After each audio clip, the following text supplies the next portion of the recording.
Mesdames et messieurs, un grand bonjour. Nous sommes au début d'un nouveau spectacle de la foi. Et c'est une joie de savoir qu'aujourd'hui sera un jour de changement. À chaque fois que nous trouvons à l'écoute de la parole de Dieu, et aujourd'hui on va étudier le psaume 18 avec R.R. Soares, le docteur R.R. Soares va apporter une parole spéciale pour dire comment vous voyez le Christ. C'est possible de voir Jésus, ça l'est. Comment? Physiquement? Non. Mais comment je peux voir Jésus? Je peux voir Jésus quand je marche dans la présence de Dieu. Quand je marche en présence de Dieu, quand je suis en relation avec la parole de Dieu. Jésus a dit qu'il est le chemin, la vérité et la vie. La parole de Dieu est la vérité. Ainsi Jésus est la propre parole de Dieu. Quand je suis en train de lire la parole de Dieu, quand je suis à l'écoute de ce que Dieu est en train de me dire, et que je pratique la parole de Dieu, alors en fait j'agis de la même façon que Jésus agirait. Autrement dit, j'apporte ainsi Jésus à l'intérieur de moi. Je vais le manifester par mes attitudes, par mes pensées, dans mes relations. Tout cela sera évoqué aujourd'hui par R.R. Soares en se basant sur le psaume 18. Tout de suite après, nous aurons un chapitre de l'histoire d'une personne qui avait un problème très sérieux. Mais elle a décidé de croire que Dieu s'intéressait à elle. Et elle a relancé sa confiance en Dieu. Et Dieu a apporté un miracle dans la vie de cette personne. Ensuite, vous verrez aussi les doutes de personnes qui, très souvent, lisent et ne comprennent pas. Et comme ils ne comprennent pas, elles continuent à s'interroger, posant des questions sur des sujets les plus divers. Aujourd'hui, j'ai répondu à tout cela par R.R. Soares à partir de cet instant, parce que commence maintenant, dans votre foyer, le spectacle de la foi. Et pour Jésus, faites de beaux applaudissements. Peuple de Dieu, nous sommes dans une série vraiment bénie. Et moi, je vibre en mon fort intérieur avec toutes ces révélations, cette série d'études, toutes ces révélations qui nous changent, qui remettent les pendules à l'heure et nous font agir réellement comme nous devons agir. Nous en sommes au psaume numéro 18, étudiant le secret du succès de David, le gamin qui, de petit berger de brebis, est devenu le plus grand roi de la nation la plus victorieuse de son époque, du peuple de Dieu. Et il a réellement fait du beau travail, vraiment très beau, vraiment. Ne perdez jamais une bataille. Tout cela, je l'ai déjà dit. Ici, le psaume 18, le verset 21. J'ai déjà parlé de plusieurs versets, mais je dois faire un résumé rapide pour les personnes qui n'ont pu suivre aucun de ces cultes, pour qu'elles ne louent pas ce dont nous avons parlé. David explique la chose suivante au psaume 20. Non, c'est au psaume 18, le verset 21. Le Seigneur m'a traité selon ma justice, il m'a récompensé selon la pureté de mes mains. Donc ici, nous avons vu le point suivant. Quand Dieu nous ouvre la compréhension de la parole, c'est quand nous devons commencer nos batailles. Et nous devons agir au sein de la révélation. Notre lutte doit être faite en Dieu, avec lui et pour lui. Nous allons donc agir dans la parole. Mais nous devons agir. Nous ne pouvons pas avoir écouté la parole, l'avoir aimée, puis croiser les bras. Quand il le souhaite, il agit. Non, cela ne marche pas. Il m'a récompensé selon ma justice, selon mon action dans sa parole. Et il a dit ici, pour pouvoir en terminer avec ce verset-ci, qu'il a rétribué, le Seigneur m'a rétribué selon la pureté de mes mains. Qu'est-ce que David voulait dire? David est entré dans la bataille en n'apportant aucune inspiration de qui que ce soit, n'apportant pas de pensée des hommes. Donc vous devez à ce moment-là m'oublier un petit peu quand vous voulez faire la volonté de Dieu. Oubliez n'importe quelle autre personne. Agissez seulement avec ce que Dieu vous a enseigné. Votre main doit être pure.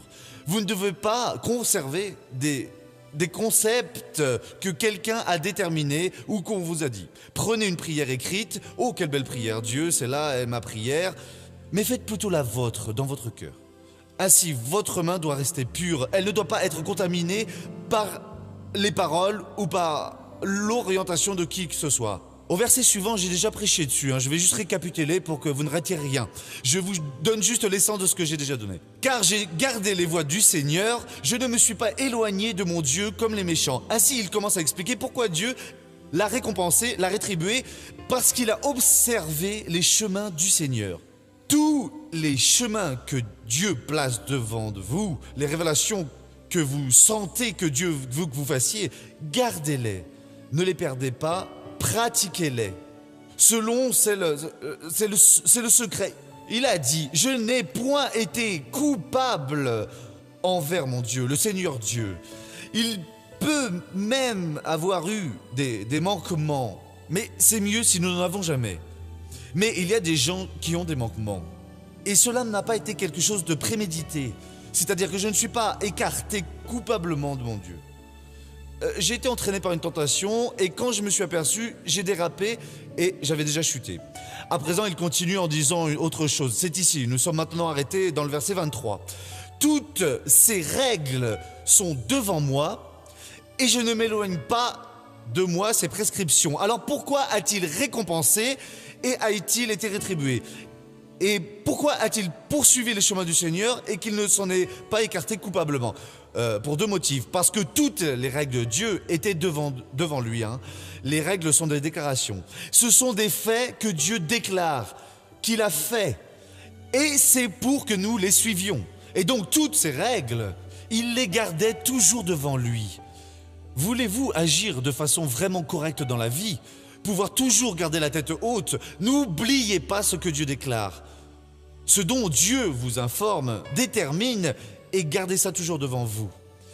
Parce qu'au moment de la tentation, la personne devient complètement folle, vous savez. Il y a quelques temps, j'ai reçu une personne, je l'ai raconté dans une autre émission. C'était à Rio de Janeiro, c'est un homme d'affaires de 30 et quelques années, je ne veux pas donner plus d'informations parce que cela ne nous intéresse pas, il est marié. Il a dit, missionnaire, je viens vous remercier pour un message que vous avez donné. Je me suis rendu compte de ce que c'était la passion. Un beau jour, il embauche une secrétaire de 19 ans, déjà mariée. J'ai été pris de passion pour elle et elle pour moi. Et il m'a dit, grâce à Dieu, je n'en suis pas arrivé à la toucher, missionnaire.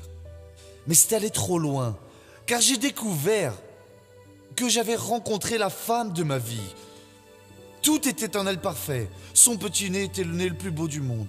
Ses mains, il semblait que Dieu lui-même les avait faites, la façonnant comme si elle était Ève. Il m'avait dit, j'étais éperdument épris. J'ai regardé un de vos cultes où vous avez parlé de ce sujet et vous avez dit ce qu'il en était. Je me suis réveillé, puis j'ai pleuré copieusement à la maison et j'ai beaucoup pleuré. Mais je me suis repenti, vous savez. Et quand je l'ai croisée le lendemain, elle est venue avec sa grâce habituelle parce qu'il s'était passé quelque chose et rien n'avait changé dans son cœur. Mais moi, j'étais déjà libéré. Il semblait que cette attirance était partie. Missionnaire, cette histoire du chant de la sirène, c'est la vérité. Le marin voit une sirène plonger dans la mer et c'est la femme la plus belle du monde. Et je me suis aperçu qu'elle avait le nez même plutôt un peu de travers. Il a dit, c'est ça le fléau de la passion. Jusqu'alors, je n'avais jamais vu une femme avec un nez aussi parfait que le sien. Vous voyez, vous devenez aveugle. J'ai regardé sa main et j'ai noté que sa main était même un peu tordue, comme si elle avait de l'arthrite. À seulement 19 ans. Et il a poursuivi mon Dieu. J'ai été dominé par le chant de la sirène. Mais qu'est-ce qui s'est passé ? Lors de ce programme, j'ai réussi à obtenir qu'il place Dieu devant lui. Observez les règles de Dieu, mon frère, et vous ne tomberez pas dans ce piège. Si ça vous arrive, vous allez voir que celui qui est caché là est un crâne. Il est seulement avec un visage d'ange, mais ôtez-le et vous verrez Satan en personne. David a compris cela. Et alors, qu'a-t-il placé devant lui ? Il a placé devant lui toutes les règles. Alors, au moment de la tentation, il regardait les règles de Dieu, ses déclarations, et ainsi il s'est libéré. Et je n'ai pas rejeté ses statuts. C'est ici que nous nous sommes arrêtés. Dieu a des statuts au pluriel. C'est quoi un statut ? Vous formez un club, une association, vous avez des statuts. Autrement dit, c'est l'ensemble des règles de cette organisation. Dieu a son ensemble de règles. Nous avons déjà vu ici l'ensemble de règles du mariage, de culte plutôt. Cela a été très important. À présent, nous voyons l'ensemble de règles à propos de la vie financière. Et sur ce point, peut-être que l'on va y passer un bout de temps. Je ne sais pas si on va terminer aujourd'hui. Lors du dernier culte, je n'ai pas fini. Parce que nous devons apprendre tout ceci. Par exemple, quand Dieu parle des salaires, vous qui êtes entrepreneur, peut-être que vous êtes en train de commettre la pire erreur de votre vie. Voyez Jacques au chapitre 5. Normalement, l'entrepreneur est très heureux quand il se met à prospérer. Il prie, il va même remercier Dieu, il donne une offrande, il donne la dîme, parfois il confirme un vœu qu'il fait. Et Dieu va encore plus le bénir. Mais Dieu dit une chose sérieuse ici. Et cela doit être observé. Voyez ce qu'il dit ici au chapitre 5 de Jacques, en commençant par le premier verset. « À vous, maintenant, les riches, pleurez, hurlez à cause des misères qui viennent sur vous. » Ainsi, ces riches allaient avoir leur malheur. Ceux-ci allaient venir directement chez eux, préparés pour eux, pour s'abattre sur eux. Il ne dit pas à cause des malheurs, non, à cause de vos malheurs. Ils ont été préparés comme récompense. Et il continue. Votre richesse est pourrie. Vos vêtements sont mités. Ici, les vêtements sont spirituels. Ils utilisent seulement des images matérielles. Là, ce sont les vêtements qu'ils portaient à l'église quand ils adoraient Dieu, et donc, ils étaient rongés par les mythes. Votre or et votre argent sont rouillés. Leur rouille sera pour vous un témoignage. Elle dévorera votre chair comme un feu. Dans les derniers jours, vous avez amassé des trésors. Pourquoi, missionnaire? Pourquoi, Jacques?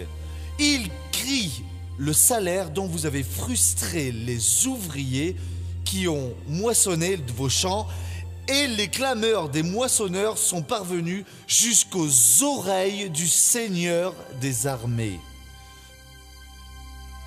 Dieu n'est pas contre la richesse. Il y a des personnes riches qui ont servi Dieu dans le passé.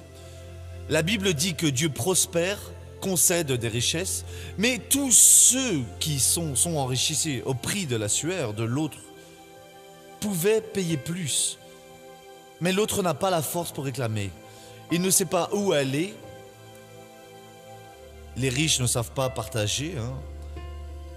Ils ne pensent qu'à eux-mêmes. Ils peuvent payer plus, mais ils ne payent pas. Dieu va les juger. Va arriver le jour où cela va se produire. Et donc la personne doit bien payer. Oui, cela c'est un statut de Dieu. J'emploie 1, 2, 5, 10, 50, 100, 200 000 personnes pour m'aider. Je suis prospère. Aussi, je vais utiliser une partie de ma richesse et je vais les aider et non pas dire « Ah, je vais gagner moins, alors je vais payer moins. » Mais plutôt, je vais payer plus. Je vais aider ces personnes. Elles ont besoin de s'alimenter avec dignité, de se loger avec dignité.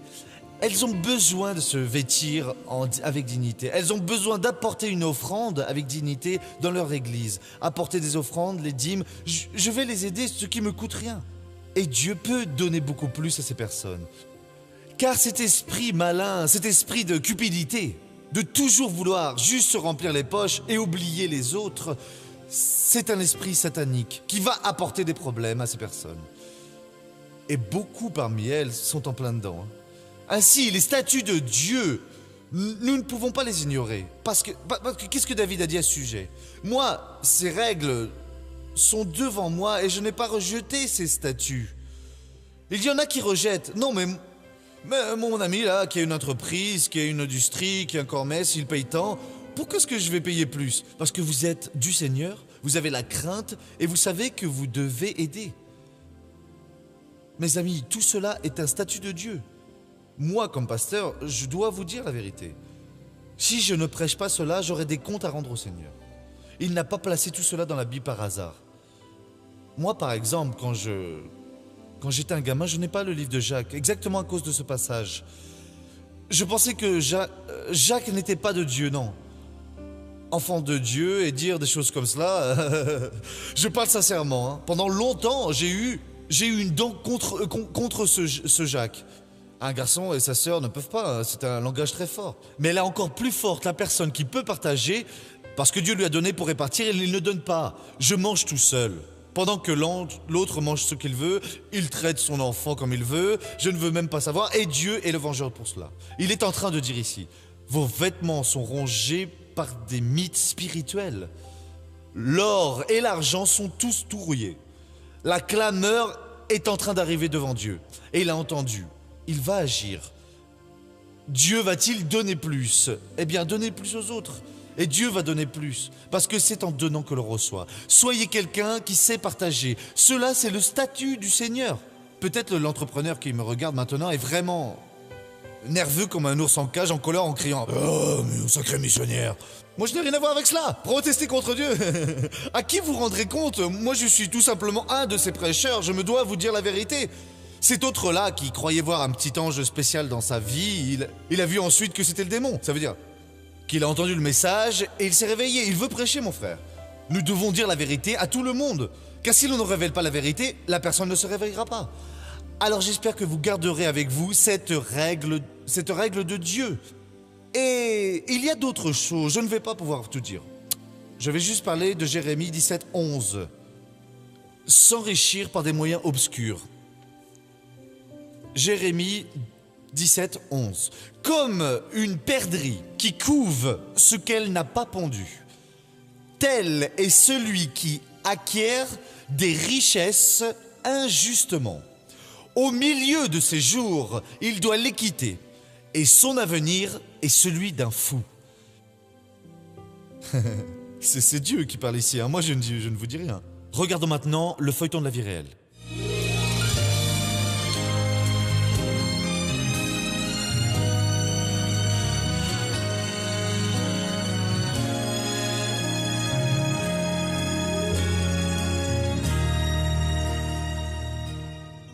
Nous avons déménagé dans cette ville en 2002, voyez? Et Patricia, à ce moment-là, avait un travail. Sauf elle a dû quitter son emploi. Alors, c'est devenu difficile. Parce que elle est restée au chômage. Elle était un peu démotivée aussi. Je restais prostrée sur le divan à regarder la télévision toute la journée. Je pensais que Dieu devait me donner plus, mais je ne faisais rien, je ne cherchais pas. Cette année-là a été très difficile, vraiment. Et moi, je lui disais, n'accepte pas ça parce que c'est le démon de la dépression. Elle était assise sur le canapé. Je passais. Sauf que des fois, je manquais un peu de sagesse. Je priais, mais en même temps, des fois, j'étais fâchée contre elle. Quand elle allait chercher du travail, je l'appelais pour qu'on prie. Je disais, ma fille, allons prier. Ah, maman, non, t'as qu'à prier, toi. Je répondais, non, on va prier ensemble. Alors je l'attrapais et on priait dans sa chambre. J'allais prier avec elle. Père, elle a besoin de cet emploi pour pouvoir payer son université. Et puis, je te présente aussi cette université qu'elle a l'intention de faire, mon père. C'était la guerre, vraiment, parce que je voyais que Satan voulait vraiment qu'elle fasse une dépression. J'étais pourtant une personne vraiment fervente, c'est vrai. Je priais beaucoup, je recherchais, J'avais vraiment une relation avec Dieu, oui, et j'ai perdu tout ça, parce que j'ai laissé cette tristesse. Oui, c'est ça, j'ai laissé cette tristesse entrer dans mon cœur, vous voyez. Alors moi, j'ai commencé à chercher Dieu. Elle est allée à l'église avec moi, au siège à Sao Paulo, et là, Dieu a parlé fortement avec moi pour que je l'associe. Je l'ai associé réellement pour le côté spirituel. C'était vraiment plus pour la partie spirituelle. Vous comprenez? Pour qu'elle se relève vraiment. Je savais que Dieu allait travailler et Dieu a commencé à travailler. Patricia a déniché un emploi, mais le salaire était bas et elle a continué sans motivation. Ça faisait pratiquement 5 ans que j'avais terminé le collège et je n'arrivais pas. Je n'arrivais pas à continuer mes études. Je voulais aller à l'université, progresser vraiment. Et alors là a commencé un autre dilemme. J'ai commencé à passer des concours pour obtenir une bourse, vous voyez. Et j'ai réussi, grâce à Dieu. Après que ma mère m'ait associée, et Dieu a déjà commencé à me bénir. J'ai obtenu une bourse partielle, une bourse de 50% pour l'université que je voulais faire, qui était dans le domaine de communication. Et j'ai commencé à étudier cette année. Sauf que, comme la bourse était partielle, Je n'avais pas les moyens de payer les études et mes dépenses. Vous savez, acheter des vêtements, tout ça, et je n'avais vraiment pas les moyens. Mais on a continué à prier, et grâce à Dieu, il y a eu une sélection à mon travail pour une promotion. Et même si mes collègues disaient que dans le service où on était, dans nos secteurs, non, il n'y aurait aucune chance d'avoir une augmentation de salaire, nous sommes allés quand même parler avec les supérieurs. Et non, il n'y avait pas moyen, vraiment. Mais Dieu a changé les personnes même qui étaient nos responsables. Dieu a été si bon qu'il a affecté ces gens-là à d'autres endroits, bien meilleurs d'ailleurs pour qu'elles travaillent. Et Dieu m'a donné sa bénédiction. J'ai réussi, j'ai été sélectionnée pour ce poste. Aujourd'hui, je gagne pratiquement le double de que je gagnais avant. C'est plus confortable. Je suis dans une situation plus confortable. J'arrive à payer mes factures, l'université.